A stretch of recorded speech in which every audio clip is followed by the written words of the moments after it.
Mr. Callahan is a senior engineer at Epsilon Associates with over 12 years of experience as a noise consultant in acoustic modeling and sound level monitoring.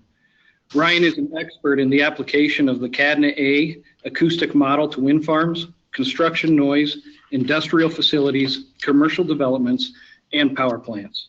During his career, he has successfully completed sound monitoring and modeling for over 200 different projects, ranging from small commercial developments to large wind farms. Ryan has performed studies on projects from a 1 megawatt installation up to a 420 megawatt wind farm. He has provided background sound monitoring, acoustic modeling, shadow flicker analysis, and professional presentations on over 85 wind energy projects in 16 states, including Nebraska. Again, I appreciate your time today, and with that, I'll turn it over to Ryan. Well, good afternoon, and thank you for that fantastic introduction, Matt. I truly appreciate everyone giving me some of your time and attention today. Yes, as Matt explained, I'm a sound guy. For the past 12 years, I've worked in the field of acoustics and performed sound studies for a variety of commercial, industrial, municipal projects. However, the vast majority of my work has been focused on sound as it relates to wind turbines. In fact, over the past decade, I've spent several hundred hours monitoring the sound from wind turbines. And that process involves the very enviable position of sitting in a field next to very sensitive microphones and weather monitors while taking notes on the sounds that I hear. The best part about that type of work is that it typically has to be done during the quietest portions of any 24-hour period, which of course means I've spent many long nights sitting alone in the dark listening. So some people say that I'm a good listener. With that, during their work in my industry with wind turbines, lots of folks have questions about things like how do we measure sound? How do we model sound? And then more specifically, people have questions about things like the infrasound with respect to wind turbines. And that's what I'm here to talk to you today about. The infrasound produced by a modern wind turbine. A general outline of what we're going to try to cover today. We're going to have a brief Acoustics 101, where I'll talk about some different metrics and different terminology that we in the acoustics profession tend to use to describe how loud or what pitch something is. We will answer the question of what is infrasound. And then we'll also talk about the levels of infrasound that are produced by a modern wind turbine and by some other common everyday things. We'll also touch upon several studies that have been done in recent years regarding sound from wind turbines, infrasound from wind turbines, and their findings. So let's get right into it. I guess it's good that everyone had to get up and move and get the blood flowing, so everyone's going to stay wide awake and get through these very interesting topics of sound. First off, what is sound? Well, quite simply, sound is just the vibration through the air. And at its most basic definition, it's just vibration. It needs a media to travel through. If you have air or you have water, then you can have sound that travels through those media. If you were in the vacuum of space out on a spacewalk, there would be no sound because there is no media for sound to travel through. So that's just a very basic understanding of what sound is on a very basic level. In the acoustics industry, we have many terms and metrics to describe, quantify, and discuss sound. When I'm out in the fields measuring sound, what is it that I'm actually measuring? It's actually pressure. I'm measuring something called sound pressure. And it's important to note that there's a difference between something called sound pressure and then something called sound power. We in the acoustics industry, if someone tells us that a piece of equipment is 50 decibels, well, that alone is meaningless to us. It's 50 decibels where? We need a distance to go with that. For instance, if someone says that truck is driving down the road, it's 100 feet away and it's 50 decibels. Well, now I know how loud it is at a specific distance, and I know that its sound pressure is 50 decibels at 100 feet. Conversely, something called sound power is a single number used to describe the loudness of a piece of machinery, and it does not require a distance. A good analogy that I've heard is one of a light bulb. If someone tells you that light bulb is 100 watts, you have a pretty good understanding about how bright that bulb is. But if you turn a light on and say, how bright is that bulb across the room at that wall? Well, now that's a little different, and that's sort of the difference between sound pressure and sound power. The sound pressure level would be akin to the light falling upon a wall, and the sound power level would be the wattage of the light bulb. The human ear is very sensitive and is capable of detecting a very wide range of sound levels. And because of this, we need a system called decibels used to describe the loudness of various sounds. To give you a sense of the range of sound levels, 0 to about 120 is typically the decibel range that we talk about and deal with. Then that covers most everything that you would ever encounter on a typical day-to-day basis. A cricket chirping softly in a field, that may be about 30 decibels. Human speech, typical conversation between two people, that is expected to be in the order of 55 to 60 decibels. If you went to a rock concert, that may be 100 to 120 decibels. To further complicate matters, these decibel levels all occur at a variety of different frequencies. And to arrive at a total, what we refer to as broadband A-weighted decibel, the levels at these different frequencies are all added together. However, the human ear is not as sensitive to lower frequencies as it is to middle or higher frequencies. So adjustments to these frequencies are made to mimic the response of the human ear. And that's what we're looking at here in this graph. This is the A-weighting curve that shows the corrections applied at different frequencies to come up with that single number decibel rating. Continuing on with that concept, we need to talk a bit about frequency and the term hertz. So frequency is simply the number of occurrences of a repeating event per unit time, and hertz is defined as 1 cycle per second. And we use these things to talk about, well, what frequency does that sound occur at? And to give you an idea of what these different frequencies equate to in more tangible terms, if you've ever walked up to a piano and tapped the lowest note on the piano, if the piano is in tune, that's approximately 27 hertz. Conversely, if you tap the highest note on the piano all the way up at the top, that's just above 4,000 hertz at 4,186 hertz. And we perceive these different frequencies as different pitches. So we have something that's very low frequency, it's a low pitch, and something that's very high frequency, it's high pitch. Now, because the decibel system is logarithmic, when we add sound sources or subtract sound sources, we don't get results that we would expect. For example, if we have a cricket chirping away at 30 decibels, and then there's also a fan humming away in the corner of the room at 30 decibels, the sound pressure level that you would experience from the combination of both of those sound sources is actually 33 decibels. And that's why the very confusing 30 plus 30 equals 33 is presented up top. Another example of this is if you have two sound sources that are 10 or more decibels apart from one another, the result is simply the higher of the two.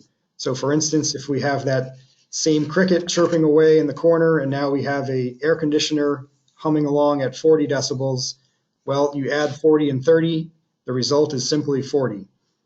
That's all a function of decibels being a logarithmic scale. So now that we're all experts on audio spectrums, and we we break the spectrum down a little further, we can start to understand where this infrasound lives on the spectrum and how our ear responds to it. In the graph that you should see before you now, the dotted line represents the threshold of human hearing plotted by frequency. So what that means is that's how our ear, that's the lowest level of decibels that our ear can hear at each of those different frequencies, starting all the way down at the very bottom, down at 0 hertz, and going all the way up into 16,000 hertz. You'll notice that up around the 2,000 to 4,000 hertz area, humans are capable of hearing sounds that are just above or at 0 decibels. That's why things such as backup beepers in large trucks or smoke alarms are designed to make sounds at these frequencies, because we are very sensitive to those particular frequencies. Alternatively, if you look at the left side of the graph, you'll see that in order for us to hear sounds at those very, very low frequencies, they must be incredibly loud, sometimes higher than 100 decibels, before we can even perceive that they're happening. So let's dig a little deeper into infrasound. What is infrasound? Well, infrasound is very simply just very low frequency sound. It's defined as sound at frequencies less than 20 hertz. There's nothing special or scary about infrasound, just the same way there's nothing special or scary about ultrasound. They're simply terms that the acoustic profession has devised to classify where in the spectrum that sound lies.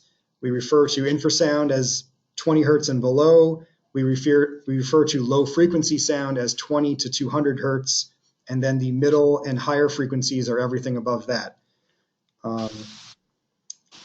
At this point in my presentation is usually where I would ask, how many of you have ever been to a beach?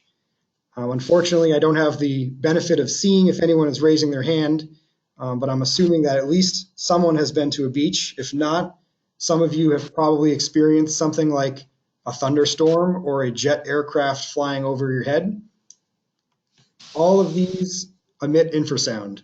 In fact, things like waves crashing on the beach or a jet aircraft flying overhead produce 100 or 1,000 times the amount of infrasound a modern wind turbine produces.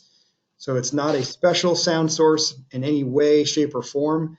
Infrasound is simply low frequency sound, which is always present all around us. And I mentioned modern wind turbines, and that's an important fact. With respect to low frequency and infrasound, there is a dramatic difference between old downwind style wind turbines and the more modern upwind version wind turbines.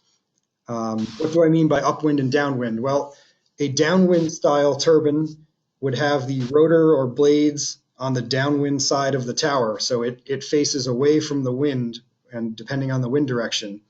Conversely, an upwind style wind turbine turns and faces itself directly into the wind. And this did two things with this more modern version of a wind turbine. It allowed more energy to be captured from the wind, but it also eliminated much of the low frequency and infrasound produced by wind turbines. So how much infrasound does a modern wind turbine produce? Well, it's not enough to be audible. In fact, sounds produced by a modern wind turbine that are below 40 hertz are inaudible by human hearing. If we were to go back to our previous slide about waves and thunderstorms, you can start to quantify the amount of infrasound produced by these different things. For example, waves crashing on the beach would be expected to be in the range of 70 to 75 decibels in the infrasonic spectrum. A modern wind turbine would be around 60. Wind turbulence is typically around 60 to 65 decibels. What do I mean by wind turbulence?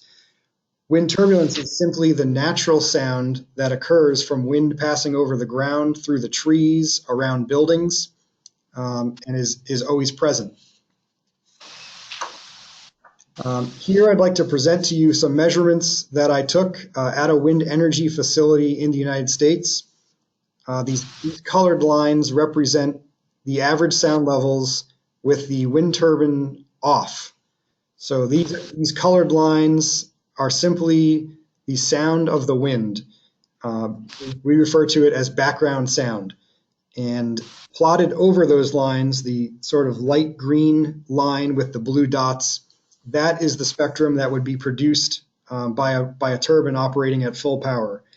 And as you can see, the low frequency, that turbine is sort of at or below many of the measurements, many of the existing background low frequency levels. And so what that means is the levels you measure with the wind turbine on and off are very similar at those low frequencies because the natural sound of the wind produces so much low frequency on its own. Now I'd like to touch on a few of the studies that have been completed in recent years regarding infrasound and health effects from wind turbines. This first study was completed in 2012 by the Massachusetts Department of Public Health. This study gathered a group of independent experts, those in the toxicology and epidemiology and neuroscience fields, also mechanical engineering. They gathered this large group of individuals together and said, we want you to look at the available evidence and data and measurements and decide, is there any basis or is there any possibility that these wind turbines could be causing any sort of health impacts with respect to noise and vibration and shadow flicker. The conclusion of this panel was that there was no evidence of health effects from wind turbines, and there was no impact to the vestibular system from the effect of infrasound produced by wind turbines. In fact, the amount of infrasound produced by a modern wind turbine just does not rise to any level of concern, was what the statement in the study says. Another such study that was completed in 2014 was a scientific literature review completed by the Journal of Occupational and Environmental Medicine. This review took a large sample of all the available research documents and studies and data, and they did a similar thing. They sort of sifted through these studies. And what did they find? Well, when they shook everything out, they found that there wasn't any clear association between the sound produced by wind turbines and any reported disease or health indicator. But they also found some other interesting things that, such as the annoyance produced by wind turbines didn't correlate well with sound levels, but it did correlate well with people's attitudes towards the wind turbines. So those folks that were reporting annoyance were those that were against wind turbines before they were built, which sort of made sense. Also, they did not find any health impacts with respect to infrasound. A few other studies with similar findings include Ontario's Chief Medical Officer of Health, Australia's National Health and Medical Research Council, and Health Canada. All of these public entities produced similar findings on reviews and their own studies and own data collection, and they all arrive at the same conclusion that the sound from wind turbines does not cause negative health impacts. Finally, I'd like to touch upon some other studies because we live in a world where information can be spread very quickly and very easily thanks to the internet. However, not all of that information has the same level of credibility.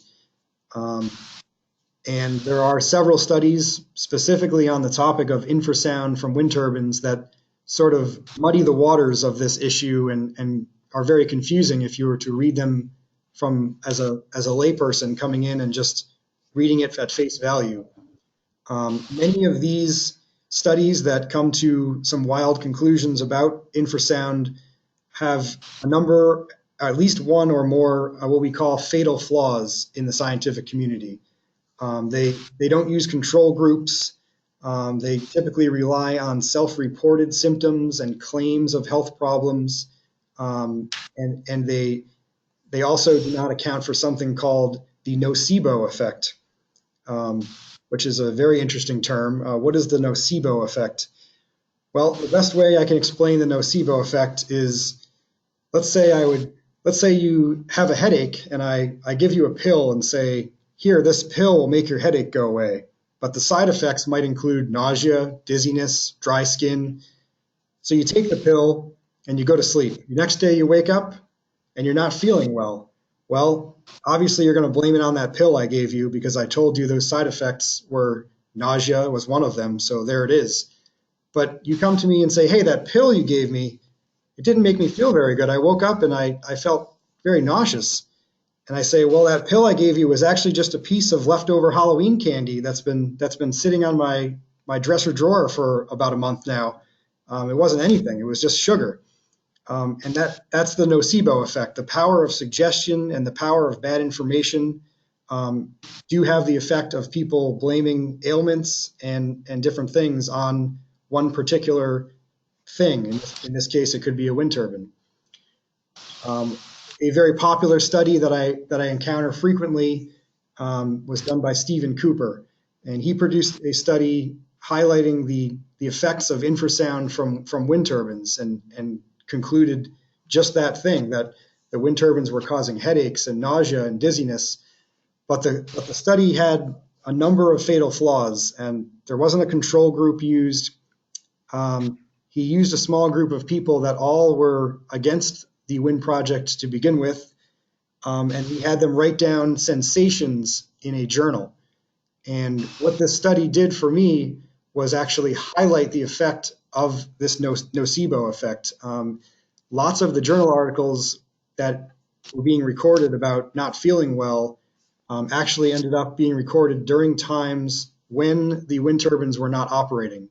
So folks were writing things down in their journals and documenting they weren't feeling well, not knowing that, in fact, the turbines were not spinning at all on that particular day. So those are just a number of studies. There's many of them out there, but I wanted to touch on one that wasn't all positive. So that's what my conclusion, and that is actually the conclusion of my presentation. I thank you again for listening, and I hope everyone's still awake. And I appreciate your time, and I'd be happy to answer any questions at this time.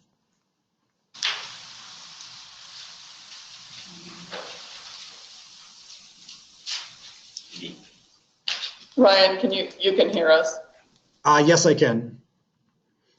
This is Tanya Storr, and I guess the one question that I would have is just sort of, and you alluded to it in here with on the third page of this, but it says page 6 at the bottom with the decibel addition. Is there some sort of, I guess, formula, if you will, that if you have here, you have an illustration of two objects at 30 dBA would end up being 33 dBA. Is there some sort of formula upon which that's arrived at, where you could plug in, if you had 5 objects at 30 dBA or 10 or 20, what you arrive at a point? Certainly. So it's logarithmic math. So everyone's favorite topic back in high school and maybe college was how do you add and subtract and multiply logs.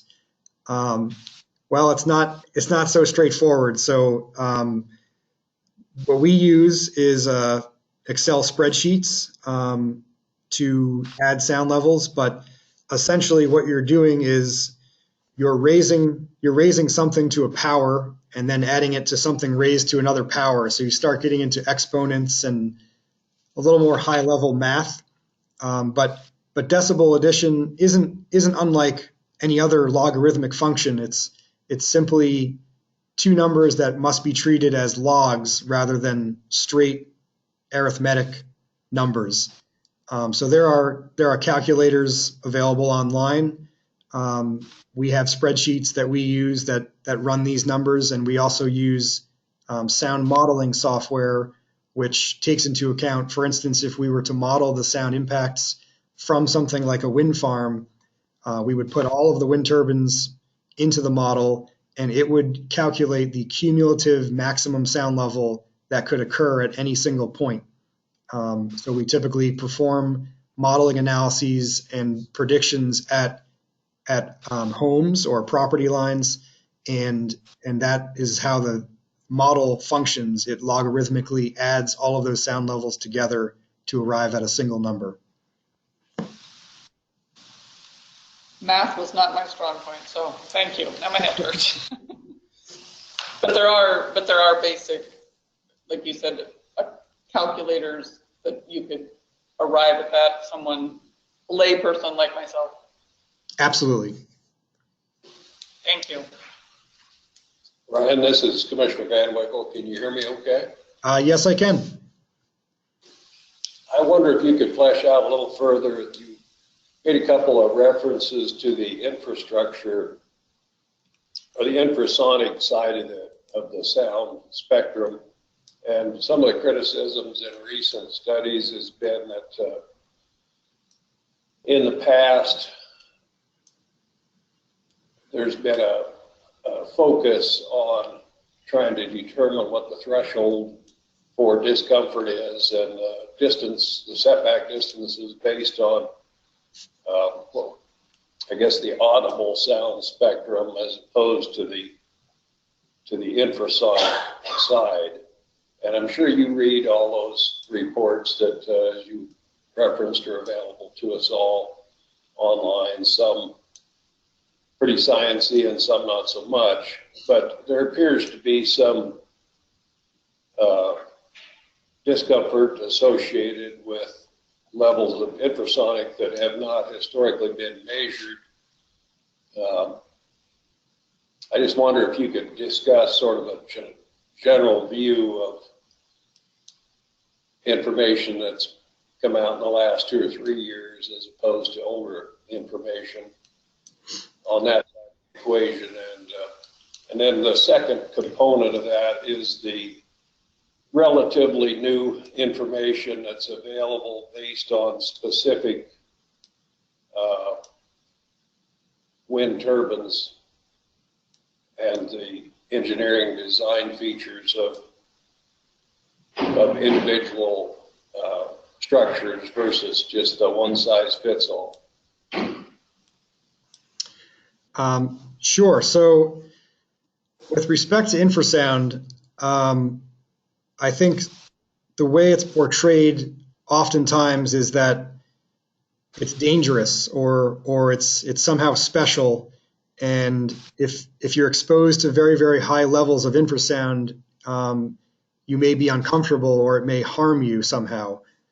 And if we're talking about something that's 200 decibels in the infrasonic range, then that could do many things the same way that 200 decibels in any other range could do. If you go to a rock concert and they're playing at 200 decibels, your ears may start bleeding. That's a dangerous sound level.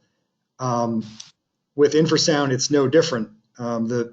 The fact of the matter is that wind turbines don't produce enough of it to even get close to any of these dangerous levels. The same way it's if you have a radio playing softly in the corner of your room and you equate that to a rock concert, well, those are not the same thing at all. And to try to position them and portray something like a wind turbine as having a dangerous level of infrasound is incorrect. There are other natural phenomena like waves crashing and the thunderstorms that are producing much higher levels of infrasound, still not dangerous levels, but much higher than a wind turbine. And we certainly don't see people laying on the beach in discomfort. It's quite the opposite. With respect to modern wind turbines, there have been many advancements in wind turbines over the past decade or two. Not only the upwind style turbines, which are now exclusively used as far as I've seen, but also advancements in blade shape and blade design, and a very interesting, relatively new technology that is often incorporated is the use of something called serrated trailing edge blades, or we refer to as low noise blades. We've had a lot of success with people implementing the use of low noise blades And this technology, essentially, the backside of the blade is serrated. So if you've seen a serrated knife or something that has little ridges on it, the back of the blade has serrations on it, and that design was actually stolen from birds' wings. So they looked at things like owls in flight and different birds that are able to glide through the air without making a sound. And that's one of the things they noticed, is that the tail end of their wings and their feathers had these little serrations, and they sort of mimicked that. The engineers that have been designing wind turbine blades have used that information and those designs in ways to actually reduce the sound and reduce the turbulence of a blade passing through the air. So there are multiple advancements in wind turbine technology, in blade technology. It's come a long way since I think in the 70s was when many of the downwind style turbines came into service. There are a couple studies that were done on those, measuring things like infrasound, and they were producing near audible levels of infrasound with those old style turbines, and that has all but been resolved with today's designs. Thank you. A bit of a follow-up on the infrasound side of the question is and I'm sure you have read some of the studies that liken some of the effects, the documented effects of folks living close to these facilities as being similar to seasickness or flight sickness. As a pilot, I've been interested in that. I've been fortunate to not be troubled a extreme amount by that, but occasionally I've had bouts of it on in both the air and on the ocean. And I wonder your perceptions of that concept that's alive and well out there, that as low as 2 hertz exposure in conjunction with flight simulator sickness induced would indicate that there is some very low level potential out there.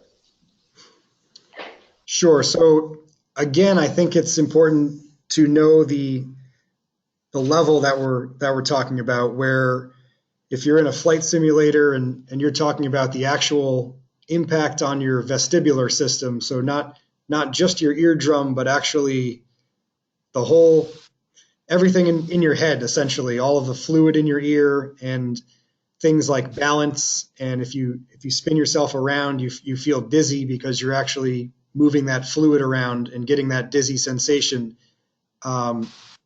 If you were in a space shuttle launch or something with a tremendous amount of low frequency energy, yes, it could affect your vestibular system. But again, those are exceptional events, like flying a jet aircraft or being in a flight simulator. Those are actually putting physical forces on your vestibular system and affecting your ability to balance and perceive up and down. Whereas what a wind turbine is producing is just in line with what's already occurring in the natural environment. So it's not giving you a significant amount of extra low frequency energy that's impacting you in a negative way. I read one particular very interesting study by a gentleman named Jeff Leventhal.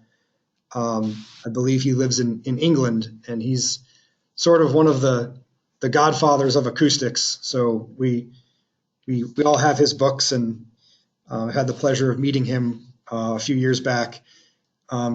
He actually did a paper about a study that was done many, many years ago, which they actually placed microphones inside of people's heads.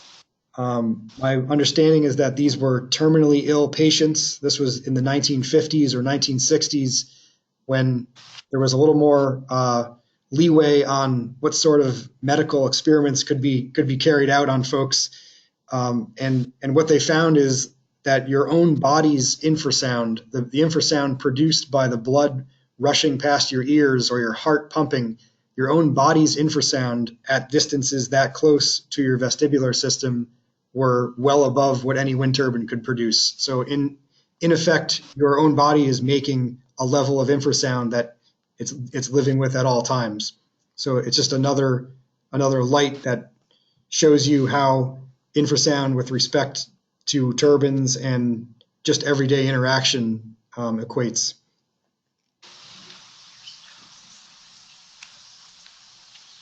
Thank you, Ryan. Yep.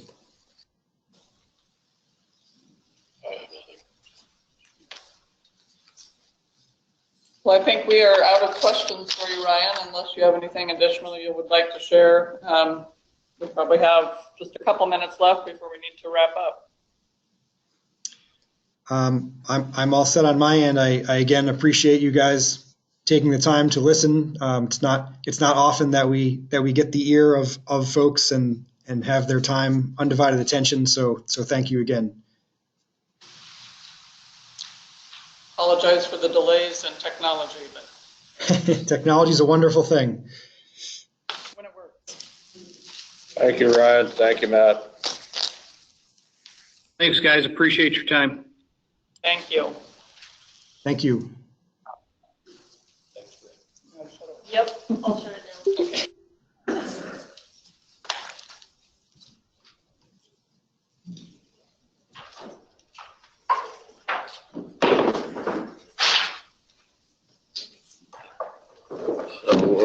I think so.